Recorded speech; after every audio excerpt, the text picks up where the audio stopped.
Florida Supercon. We're here, big 4-day event here at the Broward County Convention Center in Fort Lauderdale. Here with one of the directors of Fantasy Super Cosplay Wrestling.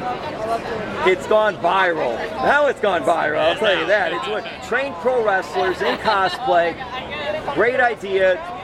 Florida Supercon has really picked it up with FSCW. Tell us about the evolution and how it's grown now and what it is with all the things you have added this year. I mean, with everything we're doing now, to see how far it's come, I mean, this literally started out with like Spencer gift store bought costumes, and to see what it's grown to now, where we have an actual, you know, a theater wardrobe like design now. We have actually two ladies who actually create realistic looking hero costumes. And the production, I mean, I would never thought that this small little wrestling show we did in front of a few, you know, maybe 100 fans at first, is now almost 2,000 people a night, like 4 nights in a row. Great ring, great platform area. We got the lighting rigs, we got the video screen. The video screen. I mean, like the amount of production they put into this year is unreal. I never would have thought it would have came this far. I mean, just having a little bit of lighting and the stage we had was cool, and having the cool costumes this time around. But then we added all this extra stuff. The sound is amazing. We have, you know, all these special effects subwoofers, and it's incredible. I mean, I can't really think of like much more of a better way to describe it. To me, it really looks like a Ring of Honor type show as far as that production goes, with a premiere video screen as well. Yeah. So you could have musical intros and put the characters up there and all like that. When you first saw that, what were your thoughts the first time? I mean, I was blown away, because it was kind of a surprise for us. We were in, you know, we have our own set we wanted to do, but Mike Monroe, the owner of Supercon, he wanted to go like all in for the wrestling. He loved it. It's his favorite part of the show. It's his favorite. He's very passionate, and he wanted to like really step it up this year. He wanted the wrestling to be like a premier drawing act. And that's what makes Supercon so much more fun than like a lot of these traditional Comic-Cons, because there's a lot of content to do after the shows are done, after the convention's done. You walk the floor, then you can go get entertained for the next hour and a half to watch us do our thing in the costume contest.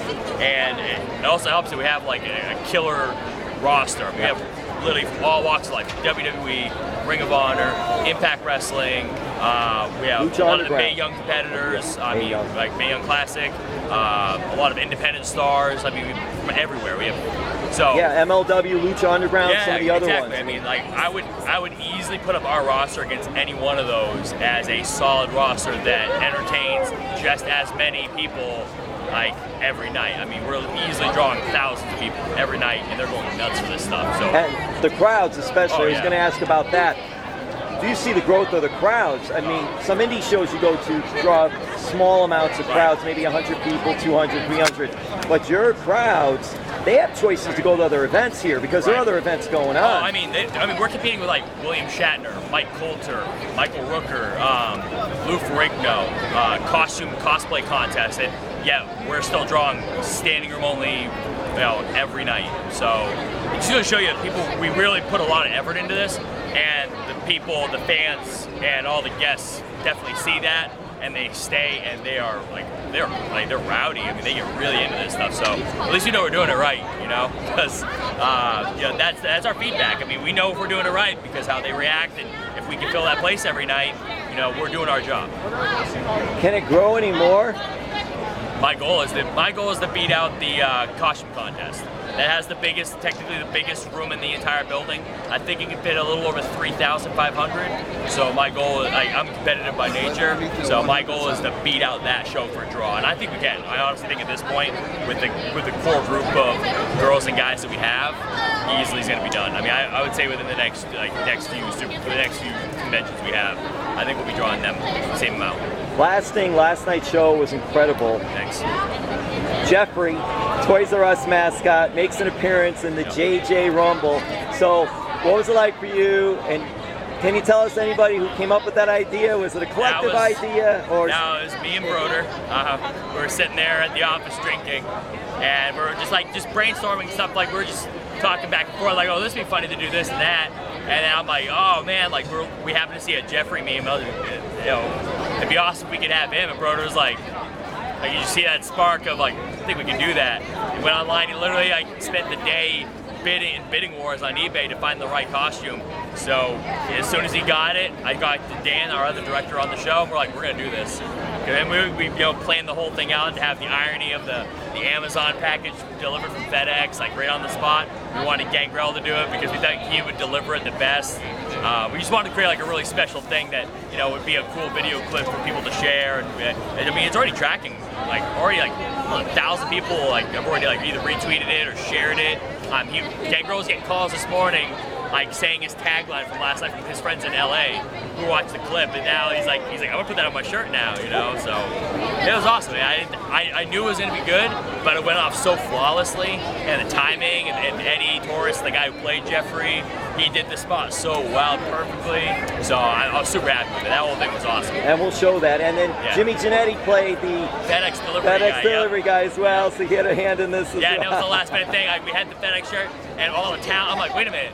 There's 30 guys out there. We don't have a guy that. And I'm like, Jimmy was in the back hanging out. I'm like, you want to be a FedEx delivery guy? And he's like, yep. Oh, Jimmy looks like a FedEx delivery guy. He had the black shorts on and everything, so it was perfect. So it was awesome. Okay, couldn't have gone better. And I love T-Rex. That's always my favorite. T-Rex got in there too in the Rumble. It's great. My favorite things was T-Rex and Jason. Oh, Jason, yeah, that was awesome. Because it was Friday the 13th. Yeah, it was. On that day, so that was cool too. Yep. All right, and then tell us about the JJ Rumble and what you decided to do there, what everybody did. Oh yeah, well I mean we wanted to call it the JJ Rumble, in memory of our friend who passed away last year, Jackie Johnson. Probably one of the biggest wrestling fans you would have ever met. And wrestling friends. I mean, this guy was friends with everybody. I mean, he literally grew up with Norman Smiley. Norman, as a kid, he would drive around towns and he would bring him to WCW shows all over. I mean, he was basically a second dad for him, and everyone knew him since he was a kid. I mean, he's on almost every WCW pay-per-view in the crowd. But he loved wrestling. He really loved it. He always loved Supercons. He always wanted to help out. And he was always at every show, no matter what. He was my neighbor. He literally lived down the street from me. I'd see him all the time. So yeah, we just wanted to give him something to, in memory. Just got a way to immortalize him a little bit in our own way that we could, just keep him, keep his memory out there, and keep wrestling as a part of him. Because he's very much a part of all the, for instance, for us Florida guys, he's very much a part of our lives, very much so. Social media for FSCW. It's FSCW Wrestling, Instagram, Twitter, Facebook. We have the same handle for everything. He's not just one of the directors, but he's also a talent. Yes. Indie wrestler, FSCW talent, one of the directors, Alex Chamberlain. Always a pleasure. Thank you so much. Appreciate it.